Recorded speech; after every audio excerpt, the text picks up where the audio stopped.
Hey man, how's it going? Can you hear me? Hello? Hello, hello?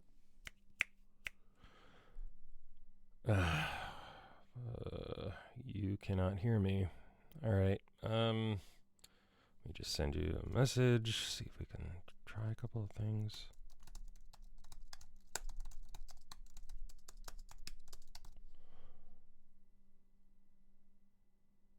Huh, okay, you're gonna try something to get the audio working. Alright, go for it. My children, you are summoned here today by the calling of those who dictate the success or peril of that which is created. All of the hours that you labor are held in the balance and at the whim of the great deciders. We humbly prostrate and present an offering to the gods of audio. Bring me a goat. Oh, great audio gods, you who create compatibility, syncing, and phasing, we humbly offer this sacrifice so that our software may boot up and run properly, even if we have multiple interfaces running in aggregate, so that things will still work the same way as they did yesterday around the same time with the same project. Benevolent and just audio gods, we implore thee to show mercy upon our wretched souls when we use third-party plugins because we think the onboard compressors aren't good enough for our projects. And this sometimes requires us to give special permissions to run software from a non-Apple third-party source in security settings. Thoughtful and noble audio gods, we beg thee that some random checkbox buried somewhere deep in the submenus of the advanced settings of the global project settings doesn't need to be clicked in order to move forward with a menial and what seems to be an intuitive task 5 minutes into starting a project, thus sucking all of the creativity from every inch of our body, killing our motivation, basically before we even get started. Yes, we have transgressed against you, all-knowing and all-encompassing audio gods. We have shut down Windows improperly and didn't eject the thumb drive before removing it. We have angered you in countless ways, willfully and unknowingly. Please, have mercy upon us and accept this offering.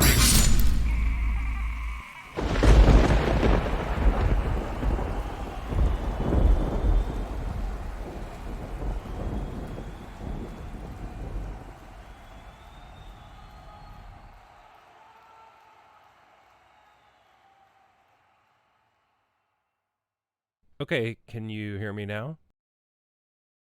Cool, okay, great, good. I'm glad the sacrificial goat worked. I hate when we have to do that, but, sometimes you gotta do what you gotta do. Hello, everyone. Welcome to the episode. And today, as Rich alluded to there, we're going to be talking about overcoming obstacles in the studio, aka appeasing the audio MIDI technology gods that rule our lives in music recording and production. So, Rich, thank you for starting off the episode with such a rousing plea to the gods. Hopefully they hear your cries. I gotta say, I've angered them because now, as we record, I know you hear me, but I can't hear anything in my headphones, at least on my end. I could hear you. Normally, you want to be able to monitor yourself when you're talking into the mic here, and I can't hear myself. So I think I did myself in with that little stunt. They're letting you know who's in charge. They're like, you know what? You can record your episode. You can record your little episode here, but we just want to remind you. Who's in charge here? So we're going to take the audio monitoring out of your headphones randomly. Good time. Yes. Good time. But yeah, this is something that you and I experience all the time. And really anybody who does this kind of thing, recording, music production, they experience as well. These seemingly random issues that pop up, whether related to getting an audio signal or getting MIDI to work properly or you name it. I'm sorry. I got to interject here. I'm sorry. You're way too calm about this. Come on. Let me know how I don't you want really to feel. look. I don't want to anger them, Rich. I don't want to anger them. Look, they've already made themselves clear with removing audio from your headphones that they're listening, they're watching. So we want to be respectful. Well, I'll try to temper my anger, but all of the late nights in the studio that I've spent where I'll have a project and there'll be one little issue that just randomly arises where out of nowhere something doesn't work. And this precious time that you set aside to record and you're like, I'm going to be productive. I feel so creative right now. Yeah, I'm inspired. Yes. You sit down and then suddenly it doesn't work. Something doesn't work. And then you spend the next 2 hours laboring to figure out the one thing, the one little button to click in a sub-menu of a sub-menu that randomly got turned off to be able to continue working. So this episode is for you, that person who's lived through this, who feels this frustration. This episode is for you. We feel your pain and your dedication to this craft and appeasing the gods of audio, MIDI, and technology. So, Rich, tell us about that. Let's start there. When you're in that studio situation where you're running into these problems, where does that epic journey of troubleshooting begin? Well, after I've waved my fist at the heavens and I've thrown something across the room and I take off my glasses, but then I realize I shouldn't break these glasses. Like, that would be just wrong. I start with some of the basics. So the mother of all troubleshooting advice, restart. That's my first thing I do. I just restart. I used to sit there and kind of sift through the menus and try to figure it out. Ooh, I know what to do. I know where to go. I'm going to go click this and click that and clickety clack. So much clicking. I just shut it down. Shut it down. And then when I restart it, I would say a very high, what would you say the percentage of success is for the restart? I mean, it's in the double digits for sure. It's up there. So you restart the software, is what you're saying. You quit your DAW or something and restart it. Okay. Yes. So my first is I go what is it, DEFCON 5 they call it, I guess. I go DEFCON 5, I restart Logic. Right. I'll talk from the perspective of Logic here because that's what I use. But so I'll be like, oh, there's an issue. I have a problem. I'll restart Logic first. I'm like, this will do it. Do that. Then the issue persists. So then my next course of action is, okay, let me restart the hardware. So then I reboot the computer. Or the keyboard or the drum kit or whatever. I restart the hardware. So that's the first line of defense against this kind of frustration. And then when that fails, what I do next then is I go and I start checking the physical connections. So are all the cables plugged into the right thing? Is anything loose? Are the MIDI cables secure? Are the USB cables secure? Are the audio cables secure? Is everything really connected? That's my next global kind of check. Something you might even want to do every once in a while in your studio if you find you're having issues that could be possibly cable related is sometimes test your cables. There are devices you can buy that are built for that have a bunch of different connections in them where you can test your XLR cables for your microphones. You could test your 1/4 inch cables for your guitars, etc., etc. Having an extra cable on hand that is a very important cable, sometimes a Thunderbolt cable, having an extra Thunderbolt cable especially with the newer equipment on hand, is sometimes not a bad thing, because then you can kind of rule that out right away. Yeah. Really great advice. And I actually had an experience where I didn't have a MIDI cable connected. And I had this plug-in I was trying to use with an older synthesizer that I have. And I fired up this plug-in and it was working great. But then I went to use additional features on it that sent MIDI from the device to the computer, and it just wouldn't work. And I was baffled. And I went so far as to do everything you said, restart the DAW, Logic in my case. And I even reached out to the software developer. It's just this guy who creates this plugin. So I sent him like screen recordings and was like pulling my hair out. And I was like, why isn't this working? What am I doing wrong? And I told him, like, I've got all the settings, how you said to have them and everything. And then I just was like, surely it couldn't be that I'm missing a connection. And I couldn't think of anything else. And lo and behold, I crawl back behind my rack of gear and I'm missing the MIDI output connection from this synthesizer into my DAW. And so I made that connection and boom, it works perfectly. And my setup's a little more complex. And so there's just so many different wires and cables and stuff going on back there. But I had lost track of what was actually connected. So it is true. Sometimes it is literally just the thing is not connected. And as soon as I connected it, everything fired up and worked perfectly. And I fired back an email to that guy and I was like, hey, false alarm. I found the problem.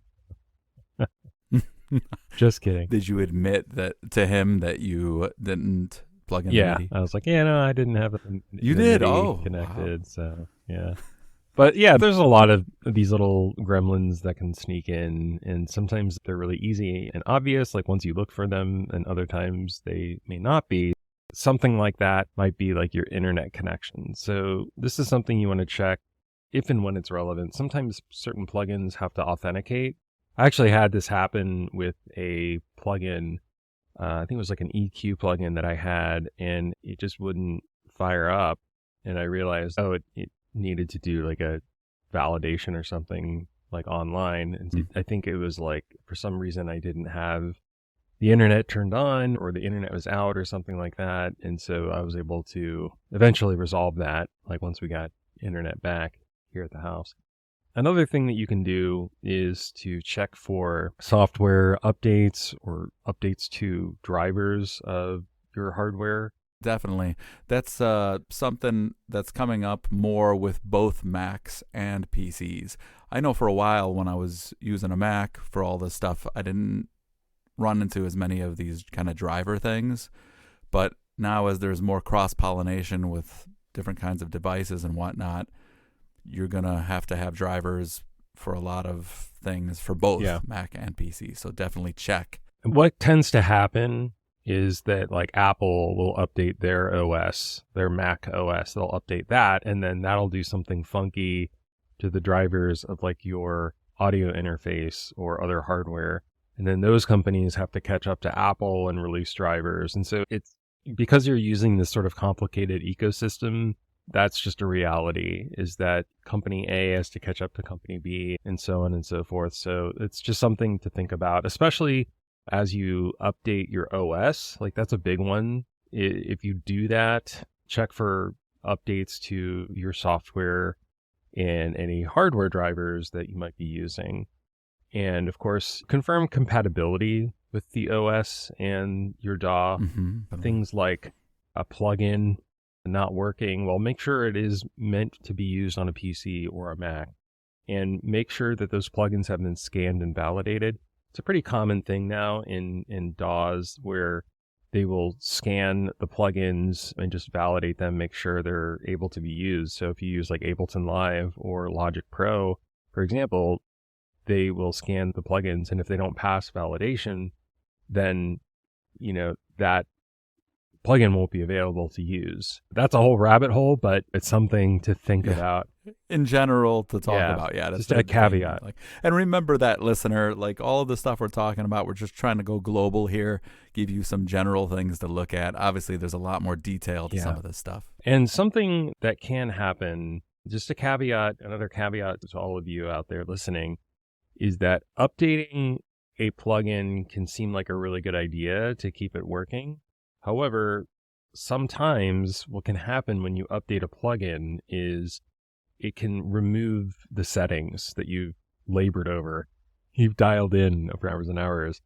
And that's pretty devastating. And,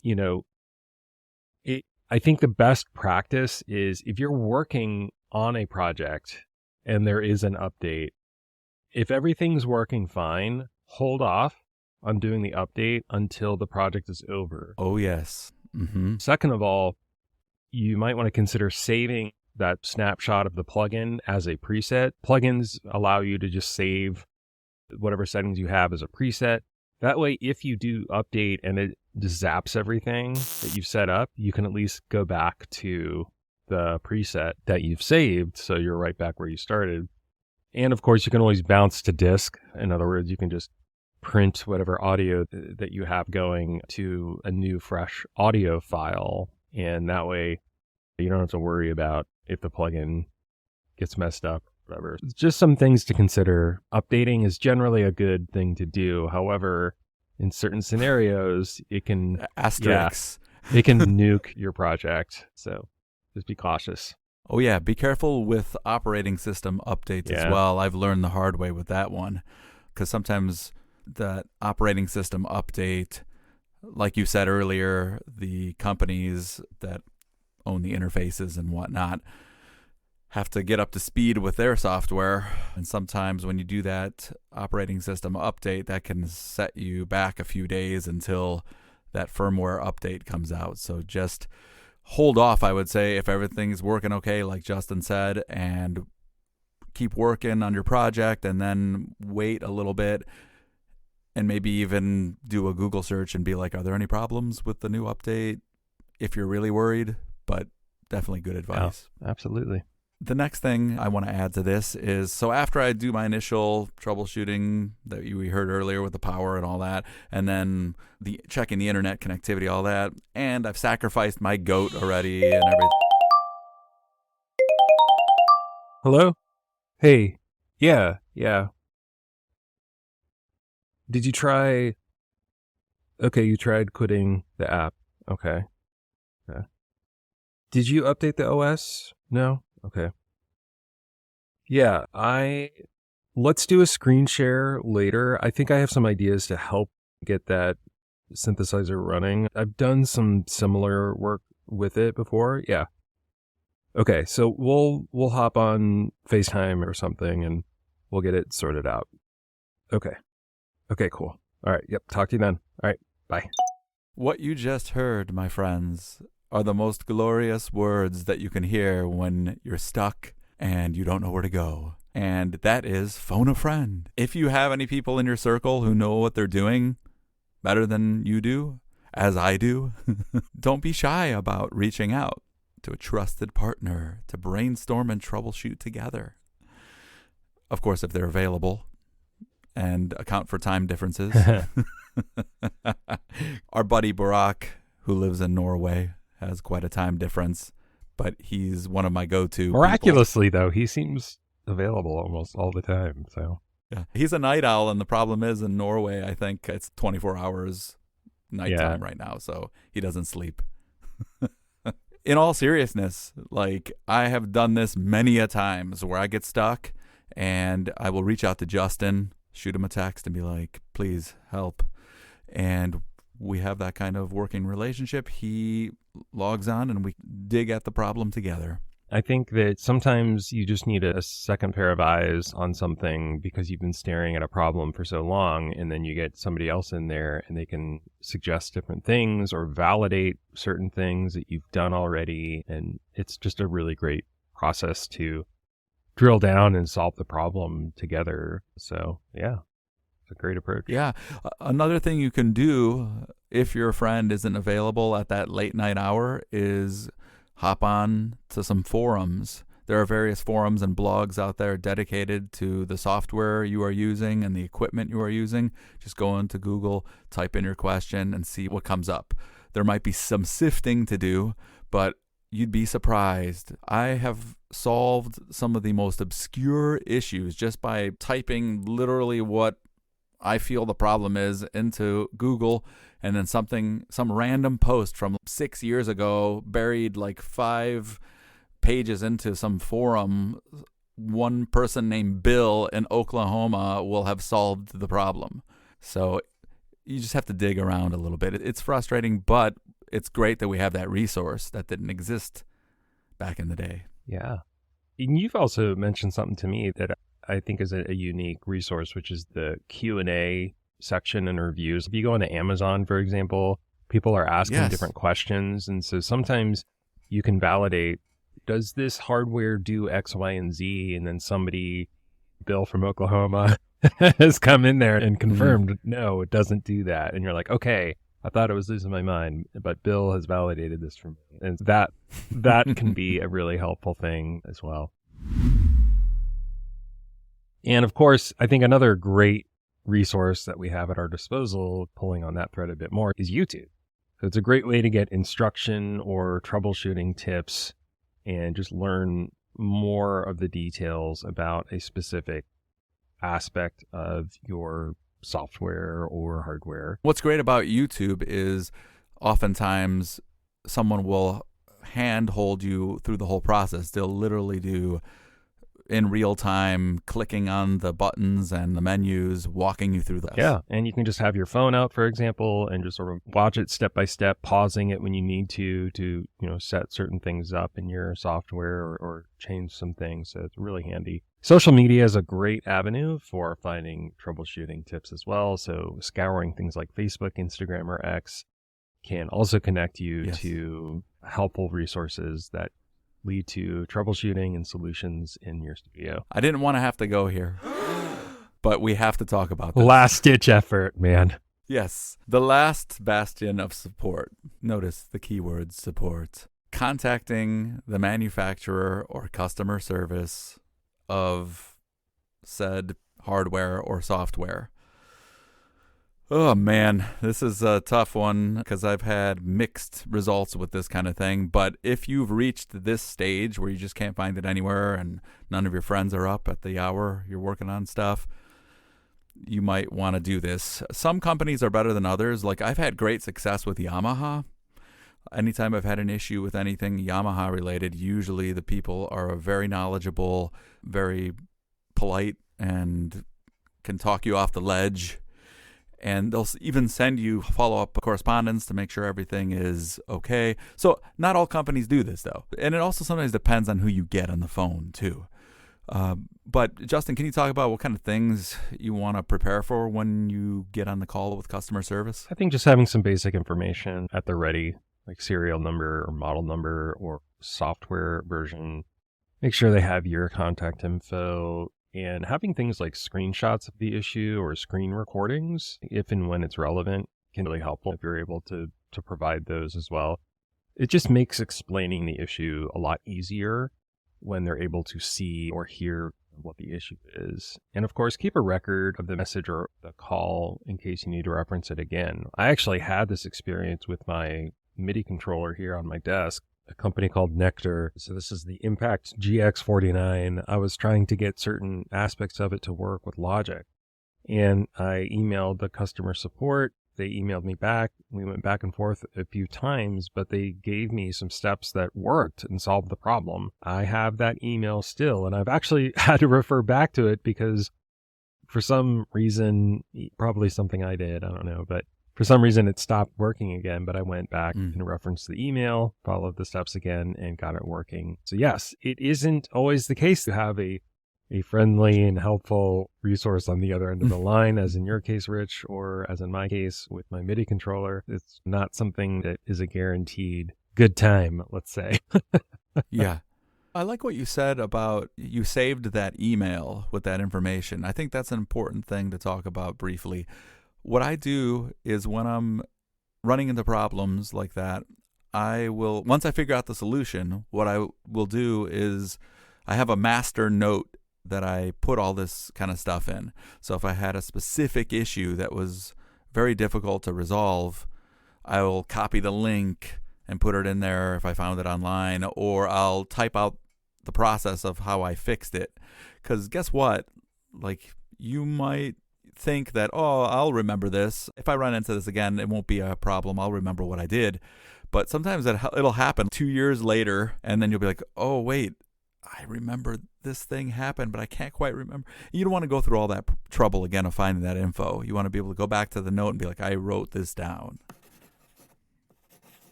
So, Justin, can you tell us some other considerations? Something else when facing these issues is simply, instead of doing tech troubleshooting for hours, which doesn't really lead to a lot of creative output, use another piece of equipment or use some kind of workaround to stay in that creative flow. I think there's a time and a place for the technical troubleshooting thing, and I think it's a good idea to schedule that time or go into your studio with that intention. But if you're sitting down with the intention of being creative and something just isn't working like it's supposed to, it's very easy to let that pull you away from the intended purpose. So if a hardware synthesizer isn't working and you can't get the audio to get into your DAW, fire up a plugin instead, for example. Or your drum machine plugin isn't working, okay, go find a loop instead. In Logic, there's 10 kabillion of them. There's other ways to keep moving forward. So I think that's the idea, is that what can you do to keep moving forward when that creative energy just welling up inside you?